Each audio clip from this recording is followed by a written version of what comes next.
RFM Matin. RFM Matin. Émission bi yeewu Sénégal. RFM Matin sunu gan Amadou Gueye salaamaaleykum. maaleykum salaam Georges. njiital UNIS Union nationale des indépendants du Sénégal. ma fas yéene ànd ak Youssouf Bodian ci waxtaan wi fas xew-xewu jamono surtout lii dogal gi conseil constitutionnel jël démb waaye UNIS moom. foo leen nekk léegi te amoon na ay jamono surtout en 2012 bi ñuy wax troisième mandat. Abdoulaye Wade xëy na ñenn ñi dañ koo accaparé woon nag waaye yéen a ci njëkkoon jóg de. waaw wax dëgg yàlla loolu moom def naa ñoo ko yëkkati woon. te nag mais dañuy rafetlu nii ñeneen ñi ñëw fekk ñu ci xeex boobu. parce que yaa ngi fàttaliku effectivement c'est en mars 2010 plutôt en août 2010 président Wade dafa demoon États-Unis fësal ni dafay defaat troisième mandat ñu gis ni kuje bi kenn waxu ci woon donc ñu yëkkati ko gëstu constitution bi waxtaan ci sabit ak ay constitutionnaliste balaa ñu siy dem.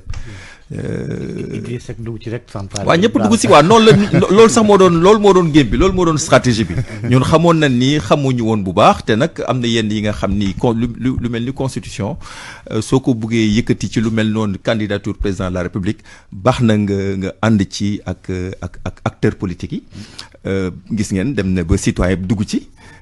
ñu dem ba nekk tamit ci M23 liggéey ci kon loolu dafay wane organisation yu mel ni UNIS seen taxawaay ak seen stratégie parce que nag contribuer développement avancement démocratie du rek peut-être dem nekki maire wala am poste am na ay yenn mbir yi nga xam ni citoyens yi ak organisation de la société civile ak acteurs politiques yi ñoo ci war a ànd donc ñun loolu mooy suñu taxawaay moo tax sax soo gisee souvent du ñu askane suñu bopp ci pouvoir wala opposition parce que am na yi nga xam ne soo ko bëggee défendre il faut que ñu gis la da nga tëddee njaaxaanaay kon ñun loolu dañ ci positionnement la maanaam idéologie la lu ñu gëm la te ba léegi noonu la ñuy doxalee. depuis boobu sentiruñu leen am na yeneen problématique yoo xam ne jóg na fi. lan moo waral loolu est-ce que kuréel gi dafa fonctionné tul comme. déedéet ba léegi ñu ngi fonctionné ba léegi ñu ngi fonctionné xanaa dafa fekk rek peut-être dégguñu suñu baat ni ñu ko war a déggee.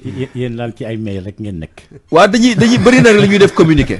waaw ñun nag bëri na la ñuy def communiqué amaana loolu tamit moo gën a bëri ci ni ñuy indi ci ñuy participer maanaam indi ay xalaat wax suñu gis-gis ci événement yi.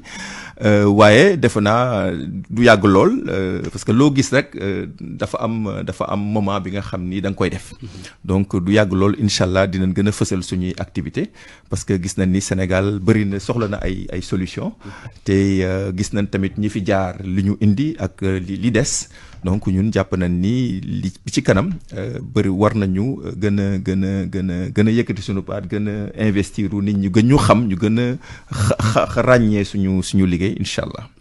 bokk na ci seen i communiqué. laataa ñuy voté loi d'amnistie bi génne woon ngeen ci communiqué. titre bi sax moo nekkoon c'est une loi interprétative. plutôt c'est une loi contre les forces de défense et de sécurité.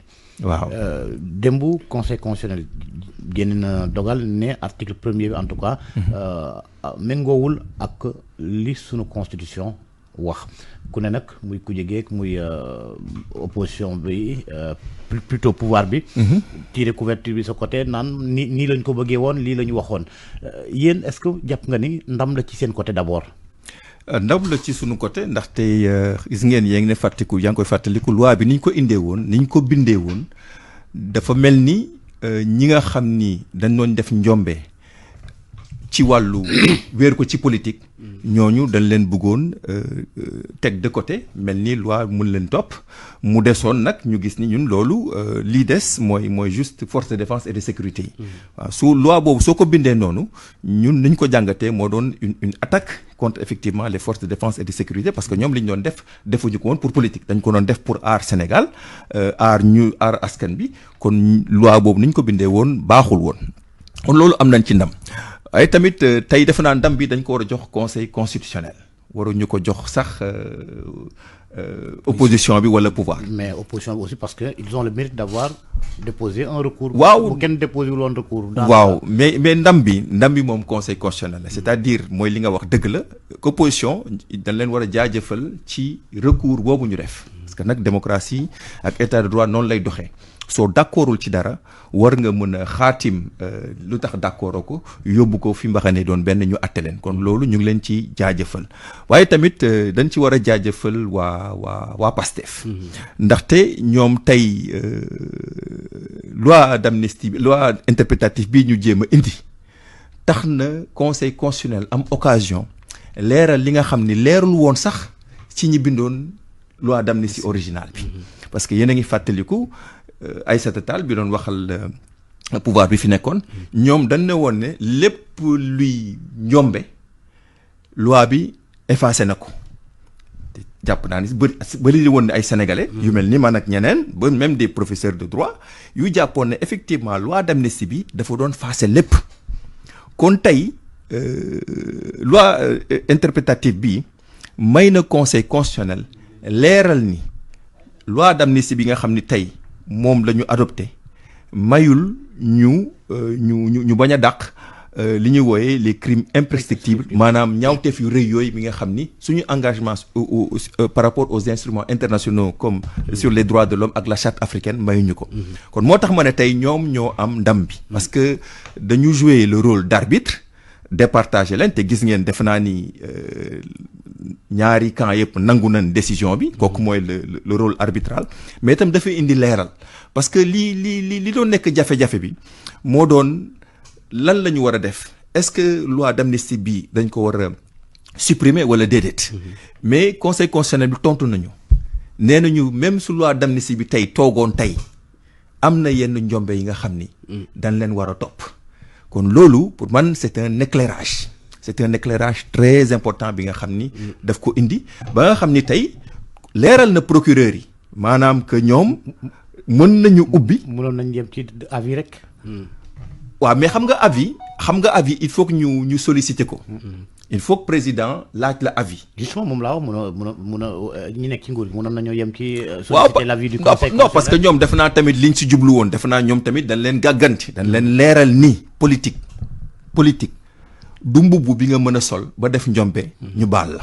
waaw loolu moom def naa lu am solo la bi nga xam ni jàngat la du ma ne rek pour Pastef mais pour tous les acteurs politiques. parce que loolu sax maanaam jurisprudence la dafay wane ni tey mënoo def lenn lu ñaaw lu mel ni li ñu dund entre 2021 ak 2024 nga bëgg ñëw ci turu politique wala sa intention politique wala manifestation politique nga bubboo ko ba duñ la ci topp kon loolu atte boobu pour man dafa am portée bu am solo. presque éclairage du ma ne lu dañ koy indi ci constitution bi parce que conseil constitutionnel du créer droit.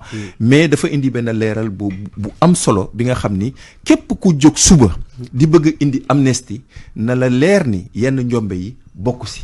kon loolu vraiment dama si jaajëfal conseil constitutionnel ba pare mu war a nekk li nga xam ni lu weesu li ñu def en 2024 dafa war a tax sénégalais yi gën a feddali maanaam seen kóolute ci conseil constitutionnel mu war a nekk tamit exemple pour le reste de la magistrature parce que lii la ñuy xaar ci arbitre lii la ñuy xaar ci ñi yore dynamique la boo xam ne gis nañ ko depuis 2024 ak notamment le défunt président Badio Camara concernant justement la candidature éventuelle de Macky Sall pour troisième mais gis nañ quand même évolution conseil constitutionnel waaye doon wax 2011 bi Ablaye Wade bëggee présenté wu pour une troisième fois ça a été validé et à l'époque gars yi pour ironiser un peu dañ ne conseil constitutionnel à chaque fois suñu dugalee dara ñu naan ils sont incompétents. exactement tey peut-être ay acquis la yoo xamante ne entre temps voilà évolué na vers sens boo xam ne peut-être les Sénégalais moom la ñu bëgg. évolution bu baax parce que sax loolu sax tontu nañ ci parce que Pastef à travers le président de l'Assemblée nationale ak agent judiciaire de l'État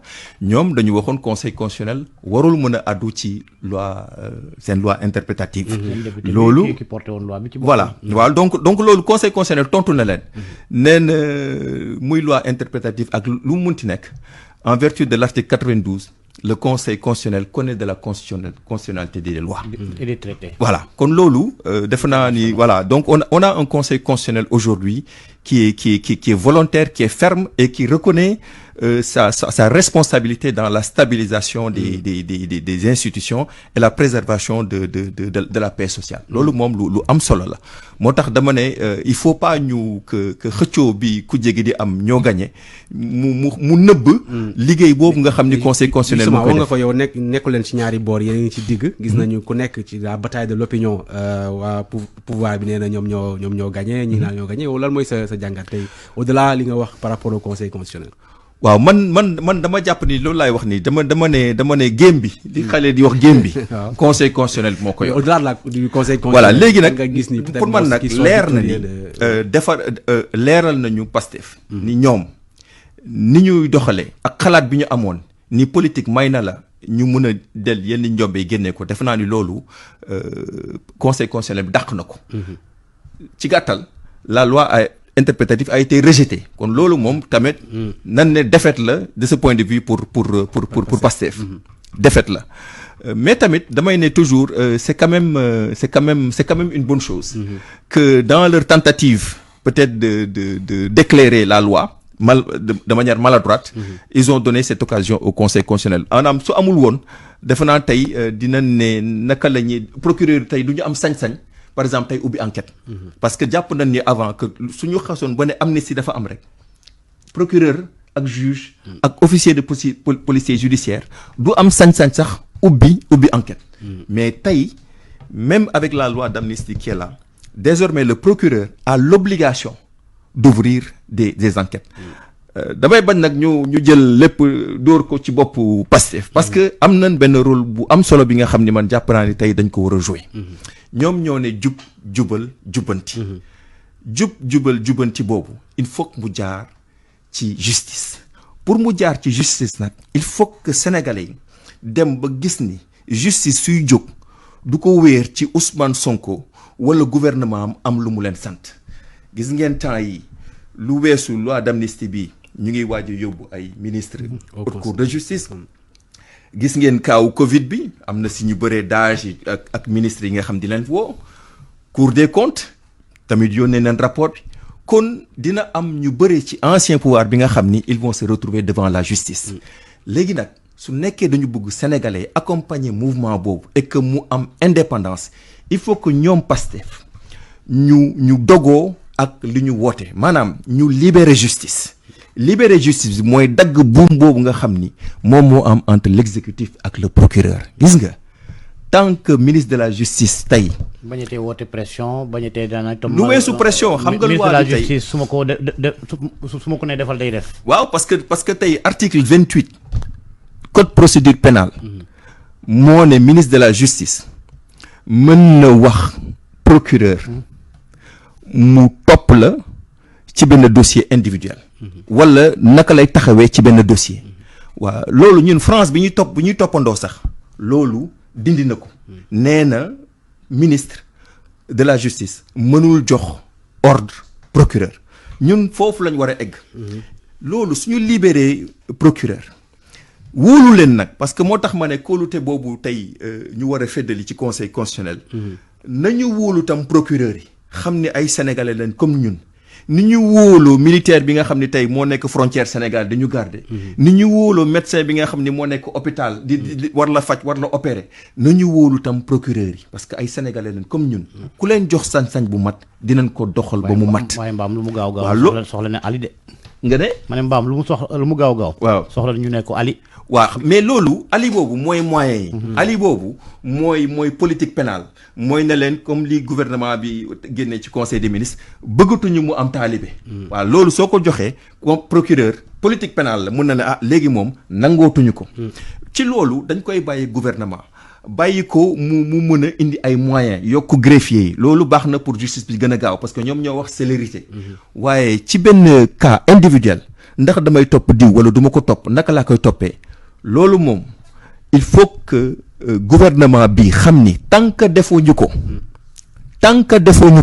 lii ñuy def nii sénégalais yi ak dinañ ko ak homme politique yi dinañ ko gisee comme la justice des vainqueurs. mais justement yow démarche yu ñu teg ci wàllum justice pour reddition des comptes ak yow nan nga ko apprécier est-ce que tey gis nga ci ay failles loo xamante ni justement yow li ngay craindre am na lu ko niroo ni dañuy topp ay nit parce que dañ leen singal est-ce que yow loolu gis nga ko. waaw xam nga suñuy topp nit. dama lay jox exemple rek. man démb gis naa Ismaïla Madior Fall ñu cité ko si parce que dañu tudd kaaw Covid yi. man lire naa rapport Covid bi.